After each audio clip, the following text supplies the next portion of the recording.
Olá, eu sou o Rogério Bon e nós estamos iniciando mais um programa Negócios de Família aqui pela TV Cidade, na Serra Gaúcha, em Farroupilha. Todas as segundas-feiras às 19 horas estamos juntos falando sobre o desafio de se ter um negócio em família, de ser uma família empresária. E para isso nós trazemos executivos, consultores, empresários, professores, gestores públicos, sempre pessoas com alguma coisa importante para trazer para os nossos telespectadores. E o nosso convidado de hoje está na região metropolitana de Porto Alegre, é o administrador Alexandre Ascal. Seja muito bem-vindo aqui ao programa Negócio de Família.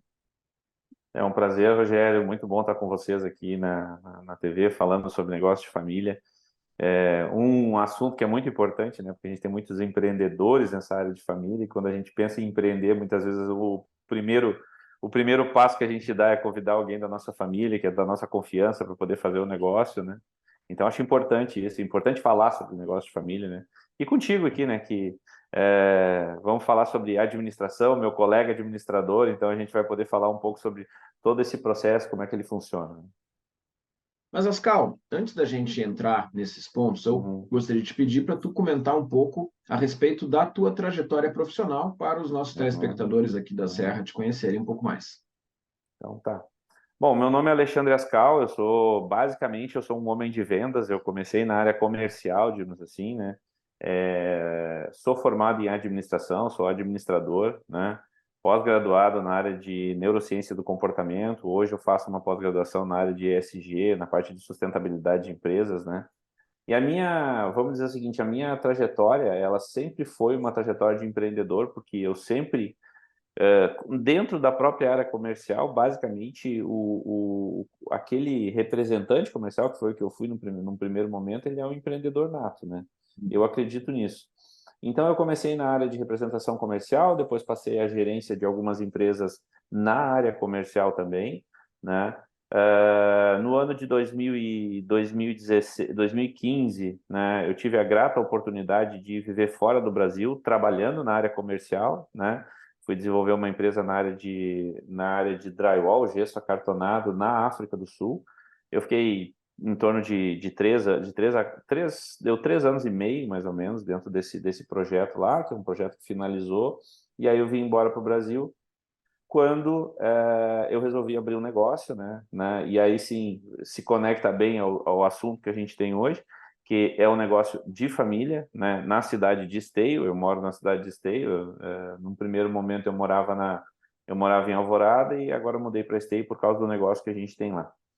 E dentro da área profissional, eu sempre desenvolvi negócios que fossem um pouco, vamos dizer, diferentes, né? Que eu tivesse sustentabilidade nos meus negócios, buscando sempre olhar para outros lados, assim, para outras áreas. Então, eu tenho um negócio de família, né, que é uma pet shop na cidade de Esteio, né? Eu tenho duas startups que hoje desenvolve uma para acuidade visual de crianças em idade escolar. O outro é um produto na área pet, que é uma joint venture com uma empresa chinesa, né? E eu trabalho também na parte de consultoria, né? Desde a consultoria de sustentabilidade energética, na SEB Soluções de Energia Solar aqui em Gravataí, né? E assim, eu acho que aquele que resolve ser um empreendedor, ele não pode ficar parado. Eu acho que mesmo você sendo um empreendedor, você tem que usar o seu conhecimento para outras áreas. Hoje em dia no mercado é importantíssimo isso, né? Importantíssimo a gente ter a experiência de empreendedores para poder alavancar o nosso negócio. Esse é um pouco da minha trajetória, né? Tem a parte aí quando eu volto para o Brasil, que eu começo a trabalhar exclusivamente com o Instituto I2DH, que é o meu instituto que trabalha com a consultoria mesmo, né? Consultoria e desenvolvimento de projetos na área comercial, na área de gestão. Mas isso é uma vertente que a gente tem. Eu acredito que a gente pode ter vertentes assim. Eu aprendi muito isso na África do Sul, porque o meu diretor, o presidente da empresa que eu trabalhei lá na África do Sul, ele tinha 18 sócios. E ele 18. dizia para nós, 18 sócios, ele dizia assim, ó, não tenha medo de multiplicar os seus braços, né? E faça um processo de gestão muito bem acompanhado e você não precisa ter medo de multiplicar os seus sócios. E eu estou tentando. Uhum. Esse que é o, Esse que é o nosso o jeito do jeito que eu tenho de trabalhar com as empresas aqui. No Vale do Silício se diz que é preferível tu ter um percentual de alguma coisa do que 100% de nada, né? Então, Isso aí, é o né? caminho. Mas, Ascal, Aham. tu tens comentaste aí essa questão da tua vivência no ambiente internacional, e a África do Sul é um país, eu estive lá também, passei em algumas oportunidades por Joanesburgo, Pretória, e aquela Isso região aí. lá. E também é um país que tem um histórico de empresas familiares, principalmente Uhum, de produtos mais básicos e comércio, então uma coisa uhum, muito interessante. Mas dentro dessa linha dos negócios de família, né, uma das coisas que a gente vê bastante, e vários convidados aqui já trouxeram essa percepção, uhum, é que às vezes uhum, as empresas elas se formam, e ali na frente, quando existe um momento de sucessão, existe uma tentativa, muitas vezes, da família forçar o seu herdeiro, digamos, o filho, o uhum, sobrinho, a seguir dentro daquela empresa. Não, nós temos a nossa uhum, empresa e tu uhum, vais trabalhar aqui. E às vezes a pessoa não tem interesse ou não uhum, tem capacidade, né? Como é que tu uhum. vê essa questão? Eu vou te falar de uma experiência que eu tenho numa empresa que eu trabalhei durante quase 8 anos, que foi o Atacado Martins de Uberlândia, que nada mais é do que o maior atacado da América Latina. O seu Alair Martins, né, um líder, assim, ó, eu indico para que vocês procurem a história do seu Alair Martins, que tem um livro chamado História de Empreendedores, e ele fala o seguinte: a minha maior capacidade é de contratar pessoas melhores do que eu. E Uhum, quando ele vê uma pessoa da família querendo ser melhor na sua área, ele apoia essa pessoa na área dele. Porque o que ele está fazendo? Ele diz assim, Ascal, eu estou diversificando o meu negócio. Quando uma pessoa da família resolve atuar em outro negócio. Ele pode levar toda a experiência da minha empresa, toda a experiência de gestão, de visão de negócio, para uma outra área, e a minha família, vamos dizer, e é engraçado porque ele falava isso há 10 anos atrás, e isso hoje é sustentabilidade nos negócios, né? aham, Eu utilizar as experiências que eu tenho dentro da minha família, pontos positivos para levar para outros negócios, na realidade eu estou criando sustentabilidade para toda a minha família. Então eu vejo isso. Eu acho que a gente não precisa, todo mundo tem escolha, né? Eu acho que a gente precisa escolher onde a gente está feliz, onde a gente consegue desenvolver o nosso negócio. Essa é uma verdade. É claro que vai bater lá no fundo aquele ponto emocional, né? Nós somos latinos, nós temos um coração, nós temos as ações muito baseadas no nosso coração, né? Então a gente tem que começar a pensar assim: será que isso vai deixar aquela outra pessoa feliz? Assim, será que eu não estou criando uma barreira para ela até mesmo se desenvolver no negócio dela? Quantos empresários a gente diz assim: ah, minha família não acreditava no meu negócio, minha família tinha um outro negócio e achava que eu não ia dar certo, né? Né? E aí a gente acaba fazendo o quê? A gente acaba tamponando, né? A gente acaba criando quase que um teto de bronze para pessoas que fazem parte das nossas relações mais afetivas, né? Então, assim, eu acredito que a gente tem que apoiar, né? Eu acho que a gente pode ter essa percepção. Eu já vi vários empresários, é claro, tendo filhos, sucessores, que realmente reconhecem o negócio como algo legal para eles, mas eu acredito que a gente não pode limitar, porque a sustentabilidade de uma família, ela depende também da diversidade que a gente tem de negócios. Imagina, se você tiver uma família lá com 3, 4 filhos e cada um tiver um negócio de sucesso, é óbvio que essa família é muito mais sustentável do que um único negócio só. Há quantos anos atrás se fala, né, de que a gente não deve botar as maçãs no mesmo cesto, né? E por que nos negócios de família a gente tenta cada vez mais trazer as pessoas para apenas um negócio, né? é E verdade. tem um Uma coisa que detalhe, pode fazer é criar uma holding e colocar essas e isso empresas cria uma todas ali holding, dentro. coloca essas empresas, né? É. E uma outra coisa que é engraçado, assim, um pouco essa visão de querer com que os sucessores sejam da própria família é para que a gente também não mude. Porque a gente sabe que os negócios eles evoluem e a gente precisa reaprender todo dia alguma coisa nova. E aí o que acontece? Como eu estou colocando uma pessoa para dentro do meu negócio, uma pessoa nova para dentro do meu negócio, muitas vezes eu vou ter que. Não, eu vou deixar ele fazer essa mudança. A gente escuta muito isso na família, né? Não, eu vou deixar meu filho fazer essas mudanças. Por que você mesmo não pode fazer essas mudanças? Por que você não pode aprender algo novo, né? A gente fala que cada vez mais as pessoas estão. A longevidade empresarial está ficando cada vez maior, né? A gente vê aí empresários com seus 75 anos, muitas vezes, apaixonados pelo que eles fazem, trabalhando nas empresas, né? Por que que você mesmo não pode desenvolver esse negócio mais uma vez? E deixar esse contexto para o filho, aquela coisa toda, criar uma nova empresa, ter uma nova percepção e, quem sabe, utilizar o serviço dele também para sua empresa, né?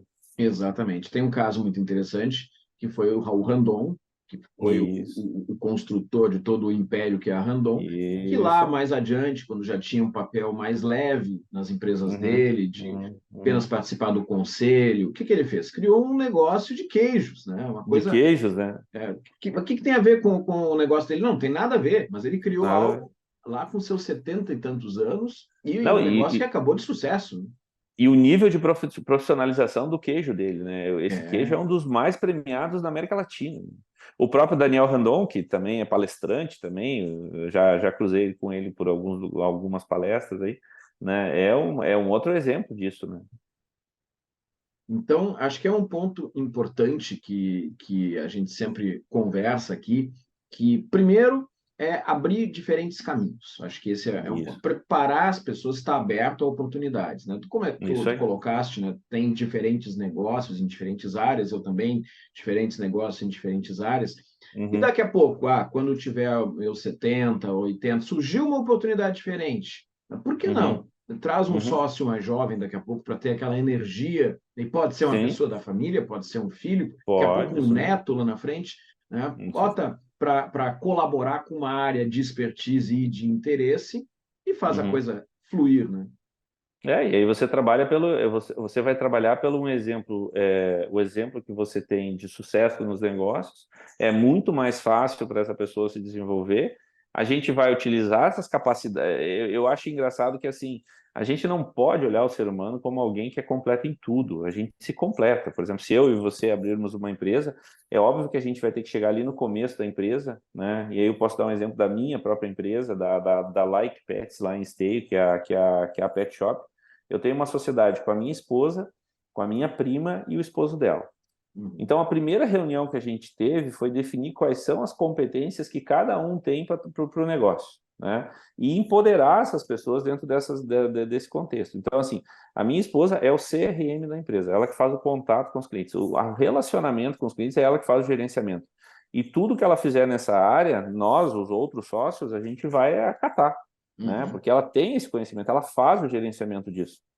Eu faço a parte administrativa e de gestão estratégica do negócio, porque é o que eu sei fazer, né? Eu não sei, por exemplo, eu até fiz o curso para dar banho em cachorro, porque eu acredito que a gente, como administrador de uma empresa, a gente não pode deixar de conhecer a atividade principal da empresa. Eu não posso Claro. entrar apenas com o conhecimento. Eu vou dar um Uhum. exemplo. Na África do Sul, eu trabalhava com drywall. A primeira coisa que eu solicitei quando eu fui para lá trabalhar como gestor da área comercial foi fazer o curso de drywall para aprender como é que eu instalo esse produto. Uhum. Então eu estava lá instalando, botando parafuso na placa de gesso acartonado, lá num curso que nós fizemos, para depois voltar e saber exatamente quais são as dificuldades. Então, assim, a minha prima, ela é a master groomer da empresa. Ela que faz a tosa, ela é responsável pela área interna de gerenciamento dos animais, do nosso processo dentro da empresa. O esposo dela, que é o Anderson, que é meu sócio também, ele é o responsável pelo transporte e manejo de animais. Parece uma coisa simples, mas não é. A gente precisa ter quase que capacidade de um treinador para poder adaptar os animais quando eles chegam dentro da pet, né? O que a gente quer, na realidade, é a saúde dos animais, né? Então, a gente definiu isso, primeira coisa. Então, assim, cada um atua no seu melhor, na sua melhor competência. Eu não preciso forçar uma pessoa a vir, por exemplo, trabalhar no financeiro, que não sabe, porque a gente sabe que o financeiro ele tem uma característica muito específica, muito técnica, muito analista, muito planejadora, e não é todo o perfil comportamental que tem isso desenvolvido, entendeu? Então, eu acho que a gente precisa avaliar isso, principalmente quando a gente faz um negócio de família, é saber qual é a competência que eles estão que essa pessoa está trazendo para dentro do negócio que eu não tenho, né? Primeiro, eu tenho que confiar nessa pessoa, eu não posso gerar conflito nisso, né? E muitas vezes é uma dificuldade dos gestores, dos empresários, em querer ser demasiadamente centralizador e Uhum, não dar espaço para aquelas pessoas que ele mesmo chamou para estar com elas fazerem seu uhum, trabalho. Quero uhum, concentrar tudo, quero olhar cada detalhe. Então, uhum, isso acaba gerando conflitos, gerando desgaste. E uhum, quando a pessoa é um familiar, esse uhum. desgaste vai para casa e acaba Sim, ampliando o problema, né? E tem aquela coisa assim, ó, quando a gente fala dessa questão da confiança, o negócio, tudo, a primeira coisa que vem à cabeça é a questão do dinheiro, né? Principalmente dentro desse contexto de família. Existem soluções hoje no mercado que facilitam isso. Vou dar um exemplo, né? É, Você pode, por exemplo, colocar a liberação de todos os recursos do seu banco a partir de uma liberação de 2 sócios ou de 3 sócios, né? Eu uso uma ferramenta online através do aplicativo do meu banco, onde qualquer sócio pode botar uma solicitação de pagamento lá dentro, só que 2 sócios têm que aprovar, entendeu? Uhum. Então, ali tem um momento que eu posso dizer assim, o que que é essa conta? Por que que a gente está pagando isso? Por que que está saindo aquilo? E aí, o que que acontece? Eles confiam em mim para fazer esse processo de autorização, né? E também existe a minha confiança de saber que eles vão colocar tudo dentro do sistema. Então, quando a gente fala disso, a gente sempre está falando da questão do dinheiro, né? Então, tem ferramentas no mercado para a gente fazer. Agora é só a gente colocar em prática, é só criar um processo de gestão, né? Eu acredito muito nisso. A gente precisa ter um processo de gestão muito claro, né? E aí a gente saber como lidar com as situações. Muitas vezes, Alexandre Ascal, a gente vê as empresas familiares tomando decisões empíricas, na base do Isso. acho, na base do vamos fazendo, sem buscar uma profissionalização, seja de Uhum, processo, seja de pessoas, porque é mais uhum. fácil, todo mundo se conhece, vai dar tudo certo, Sim. até o dia que Tudo não dá. bem. Até o dia que É. acontece um problema, até o dia que alguém comprou uma coisa que não era para ter comprado, Uhum. até nem entrando na questão de desvio, mas daqui a pouco caiu, vamos dizer assim, numa situação onde um vendedor apresentou: olha, se tu comprar isso aqui, vai ser positivo, e a pessoa comprou na boa vontade, Comprou. só Uhum. que não podia, Não deu. porque, né, só que não estava claro isso para todo mundo. E aí gera um Sim. problema gigante, né, Ascal? Aham. Não, eu acredito assim, primeiro, uma coisa que está muito deficiente hoje nas empresas, seja nas empresas familiares, seja nas grandes corporações, é a questão da comunicação assertiva, assim. Uhum. A gente precisa abrir canais de comunicação com as pessoas que sejam claros, entendeu? Eu costumo brincar assim, o WhatsApp nos deu a possibilidade de conversar com todo mundo em qualquer parte do mundo, só que a gente não consegue muitas vezes se comunicar com a pessoa que está do outro lado da mesa, né? A gente não consegue falar porque a gente não está com a pessoa que está do outro lado da mesa, porque de repente ela não faz parte daquela bolha que eu criei para mim dentro das redes sociais, né? Então, eu acho assim, a gente precisa criar uma comunicação muito assertiva nos negócios. A gente não pode assim, ó, eu vou dar um exemplo. A gente tem uma reunião toda semana e uma reunião de fechamento no final do mês. Eu não posso deixar um problema que aconteceu essa semana chegar só na reunião de fechamento lá no final do mês, porque esse problema se arrastou durante os 3 meses os 3 semanas daquele mês, né? Eu tenho que no primeiro momento, se for uma coisa, vou dar assim, eu tenho lá uma tomada que está pegando fogo, eu vou deixar para falar com ela lá no final do mês? Não, vai pegar fogo no negócio, né? Então o que que eu preciso fazer? Eu preciso atuar naquele momento, né? Eu digo assim, a gente precisa se comunicar naquele momento. Aconteceu o problema, a gente precisa colocar o conceito de feedback dentro do nosso negócio de forma muito forte. É assim, problemas que acontecem hoje têm que ser resolvidos ou pelo menos discutidos hoje. A gente não pode deixar para amanhã. Mas eu sou uma pessoa muito temperamental, de repente vou falar alguma bobagem, eu vou me estressar. Beleza, respira 10 vezes, mas fala aquilo daqui a pouquinho, entendeu? Pensa nas situações, olha por que que aquela pessoa fez aquilo a partir da visão dela, né? Porque se a gente tem um familiar junto com a gente sabe qual é a percepção dessa pessoa, Uhum. né? A gente diz, mas ela está fazendo por isso, ela está fazendo por essa situação, ela está fazendo por aquela outra situação. Beleza, então já atenuei um pouco aquele problema. Agora eu vou conversar com essa pessoa, vou puxar ela para um canto para conversar, né? E a gente tem que entender que a comunicação cada vez mais ela tem que ser não violenta. A gente tem que procurar colocar as nossas ideias, procurar colocar os nossos pontos de vista, sem passar por cima da opinião do outro, né? Isso é importantíssimo. A gente tem que ter respeito pela opinião das pessoas, né? E isso hoje cada vez mais está difícil no nosso mundo assim que a gente vive, né? Às vezes lidar com a opinião das outras pessoas de forma contrária pode ser agressivo, mas então vamos transformar numa coisa mais prazerosa, né? Vamos tentar achar um meio, ou até mesmo chegar para essa pessoa e dizer assim, como é que você acha que eu preciso, que eu posso lidar contigo nesse momento, quando eu percebo que tem alguma coisa. Isso é comunicação assertiva, né? Isso é tentar conversar de uma maneira que você não agrida a outra pessoa, você não crie como é que se diz, um conflito negativo para a empresa, porque conflitos são positivos para as empresas. E não é viável existir qualquer ambiente onde existem dois seres não, humanos, onde não vai acontecer algum conflito em algum não, instante, né? e outra tem que acontecer, né? Porque é a partir dos conflitos que a gente gera novas ideias, que a gente cria novos produtos, a gente cria novas soluções. É necessário, às vezes, o conflito relacionado a um assunto pode gerar desculpa, pode gerar para nós uma grande solução para o negócio, né? Porque conflito, basicamente, são visões diferentes sobre um determinado ponto e que vai se trabalhar em cima disso. É como tu colocaste, Isso. o conflito bem gerido, né, onde as partes vão se entender, vão conversar e não Uhum. brigar. Conflito não é É. necessariamente briga, são Uhum. divergências de opiniões sobre um determinado ponto. Pode ser até sobre o Ponto. preço de venda, né, Ascar? Olha, vamos fazer uma promoção Isso aí. desse produto aqui. Ah, eu acho que tem que dar 10% de desconto. Não, tem que dar 20%. Pronto, está feito o conflito. Uhum. Vamos Tá feito o entender. conflito. Por que 20? Por que 10? Pronto, chegamos Uhum. num patamar e a coisa flui, né? Quando a gente faz essa análise, que a gente falou da questão do preço, né? Por duas pessoas que estão uma querendo dar 10 e outra dando 20. Por que que uma quer dar 10 e por que que a outra quer dar 20? Isso é comportamental. As Uhum. pessoas elas têm mais facilidades com alguns processos e menos facilidade com outros, dependendo do comportamento que elas têm naquele momento. Uma quer realizar mais, a outra é uma pessoa mais planejadora, mais analista, então ela está dando menos desconto. Outra quer subir o preço, a outra não consegue. Eu vou te dar um exemplo. Às vezes a gente tem que subir preço dentro das empresas porque a gente tem que acompanhar o mercado. Uhum. E para minha área lá de relacionamento com o cliente, que é a Carla que toca, que é a minha esposa que toca, ela tem uma dificuldade para trabalhar isso. Então eu tenho que criar todo um planejamento para a gente fazer isso. E para que a gente transforme isso, a gente planejar um aumento de preço pode ser até benéfico para a empresa, porque eu estou mais.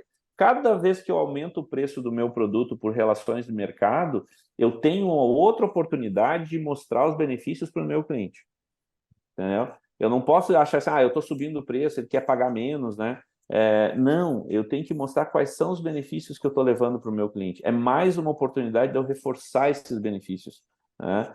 De uma forma muito mais enfática, porque eu preciso aumentar o valor desse produto. O valor, né? Não é preço, é valor que eu estou aumentando, né? Então, essa que é uma questão, assim, é muito importante a gente perceber isso, porque a gente tem essa relação com preço, com qualidade, e é importante os negócios de família, muitas vezes, eles querem ser extremamente emocionais. Bom, mais emocional que uma pet shop, impossível, né? Porque o animal de É, estimação hoje é é um familiar. totalmente emocional. É um familiar, né? Então a gente tem que entender isso. Por que que as pessoas fazem? Por que que elas querem melhorar, né, a vida, a saúde dos animais, quando eu falo do meu negócio lá, né? Então eu tenho que entender isso e saber como é que eu estou levando mais benefícios por que que eu estou aumentando o valor do meu produto. E esse é um ponto interessante que as pessoas muitas vezes têm dificuldade de posicionar o seu preço baseado naquilo que Uhum. estão oferecendo. Ah, eu vou posicionar pelo Isso. mercado. Ele está cobrando Uhum. 5, eu vou cobrar 5 também. Sim, mas o que ele Uhum. está oferecendo é compatível com 5. O que tu estás Uhum. oferecendo é compatível com 10, ou 12, ou 14. Isso. Eu não posso oferecer 5, o valor de Uhum. 5, porque é um produto diferente, é Uhum. um encaminhamento diferente. Uhum. E às vezes falta uma condição dos empreendedores, dos Uhum. empresários, em conseguir comunicar isso para o cliente, né? É. Tem aquela questão que eu acho muito importante, assim, ó, quando a gente faz um negócio, quando a gente começa um negócio, eu acho importantíssimo a gente dizer assim, ó, o que que a gente faz de diferente do mercado, né?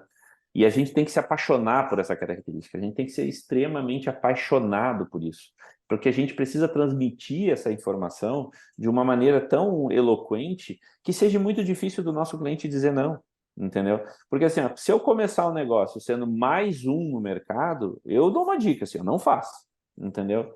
Porque eu percebi, por exemplo, eu vou falar do ramo de pet shop. Pet shop hoje cresce 27 a 32%, dependendo do segmento. Se é uma empresa mais relacionada à área de serviços, ela cresce em torno de 32%. Se ela é uma empresa mais relacionada com a parte de venda de produtos, ela cresce em torno de 22% a 27%, tá? Então, assim, nossa, esse mercado é muito bom, eu vou trabalhar dentro do mercado. Beleza, eu fui lá, abri uma pet shop para ser igual às outras pet shops que tem no mercado. Automaticamente, eu vou trabalhar numa linha de preço muito mais baixa do que uma empresa que está trabalhando com diferencial. Eu vou dar um exemplo da minha empresa. Todos os produtos da minha empresa são veganos. Eu não uso nenhum tipo de produto que tenha origem animal, tá? Toda a energia solar, toda a energia que eu tenho na empresa, porque é um dos grandes pontos da minha empresa, eles são de fontes sustentáveis, né? 95% da energia gerada dentro da empresa vem de placas solares, né? Eu tenho toalhas descartáveis e biodegradáveis, né? Que, primeiro, não realizam a transferência de qualquer tipo de bactéria entre um animal e outro, né? Que mais? Eu tenho ações junto à sociedade para a gente desenvolver a sociedade em si, no caso, como é que se diz? Adoção de praças, cursos junto à sociedade para trazer e ensinar a minha forma de trabalhar para outras pessoas. Então, assim, esse é o meu diferencial. Hoje, para você ter uma ideia, a minha pet shop ela é a primeira pet shop no Brasil que tem um selo de ESG. Nós Olha temos só. práticas de ESG dentro da empresa, né? Ah, mas o que é ESG? É sustentabilidade do negócio, tá? Quando eu falo assim, ó, que eu sou sustentável, que eu tenho produtos veganos, que eu tenho energia sustentável, o meu consumidor olha para mim e diz assim, bah, que legal isso, eu vou voltar, porque eu quero fazer parte dessa onda, eu quero fazer parte desse negócio sustentável, né? Então, quando eu faço isso, eu estou me diferenciando no mercado, né? Quando eu pergunto para os meus clientes lá se eles acham importante a pet shop ter um padrão de sustentabilidade, 95% das pessoas que foram pesquisadas, mais de 200 pessoas pesquisadas, elas dizem sim, isso é muito importante. Então, eu começo a perceber que eu não sou apenas uma pet shop, eu sou um gerador, né, de relacionamento com o mercado. Então, isso é ser diferente, entendeu? Isso é ser diferente dentro do mercado, né? Então, assim, se eu vou fazer um negócio, que esse negócio é simplesmente mais um e eu não consigo identificar benefícios diferentes, cara, procura achar um negócio que você tem um diferencial que não é feito ainda. Ah, é difícil? Se fosse fácil, todo mundo abria, né? Todo mundo fazia um Exatamente. negócio diferente, né? Então, tenta identificar isso. Outra coisa, todo mundo que passa na tua porta não é teu cliente, né? Tem pessoas que dizem, mas o pessoal quer me comprar, mas ele quer me comprar pelo um preço X. Ele vai Se comprar do esse teu cara quer te concorrente. comprar, ele vai comprar de outra empresa, porque você É. não oferece. Eu vou te dar um exemplo. Eu faço parte de um programa de desenvolvimento de empreendedores na cidade de Esteio, onde todo empreendedor que abre uma MEI, ele é ofertado para ele um encontro de 5 encontros na área de consultoria comigo. E dentro desse processo tem uma menina lá que como é que é, papelaria, né, com temática afro, né? O Uhum. que acontece? Ah, Ascal, mas o pessoal ele quer me comprar o produto a R$ 20, mas para mim ter a margem que eu preciso tem que ser 40, mas o cara não me compra. Assim, esse cara que quer te comprar R$ 20, ele não é o teu cliente. Ele não é. Tu tem que achar o teu cliente que te compra 40, entendeu? Então não é simplesmente entregando o teu produto que você vai ser diferente no mercado. Porque aí você está Exatamente. entregando margem, está entregando. E muitas vezes está tendo É prejuízo, né? acabando com a sobrevivência da empresa no longo prazo. Mas, Isso. Ascal, a gente está chegando ao final do tempo aí do nosso programa e eu vou pedir Uhum. para tu deixar uma mensagem aí para os nossos telespectadores. A mensagem que eu deixo pro negócio de família, né, é o seguinte, assim, ó, quando você for montar um negócio em família, primeira coisa, acredite nas pessoas, né? Acreditar nas pessoas, respeite a opinião do seu familiar ou da pessoa que estiver junto do seu negócio e seja mais assertivo na sua comunicação. Isso resolve muitos problemas que a gente tem hoje nos negócios em família, porque muitas vezes a gente está cansado de não escutar o outro, né? Eu não quero mais, eu sei a opinião dele. Tem coisa boa na opinião da outra pessoa sempre. Então, escute mais, seja mais assertivo, acredite nas pessoas. Eu sou um eterno apaixonado por acreditar na capacidade das pessoas de desenvolver negócio. Então, acredite na capacidade das competências que o outro tem para agregar no seu negócio e se desenvolva sempre. Aprenda uma coisa nova todo dia. Muito bem. Obrigado, Alexandre Ascal, pela tua participação aqui no Negócio de Família. Obrigado, Rogério. Foi um prazer participar e sempre que vocês estiverem passando por aqui, pela região de Porto Alegre, por favor, venham visitar a Like Pets, a SEB Engenharia Solar aqui para a gente poder conversar um pouco, tomar um café. Tá bom? Maravilha. E para você que esteve aqui conosco nesse programa, semana que vem nós estaremos juntos novamente, segunda-feira, às 19 horas, aqui pela TV Cidade de Farroupilha. Até lá, muito obrigado. Tchau, tchau.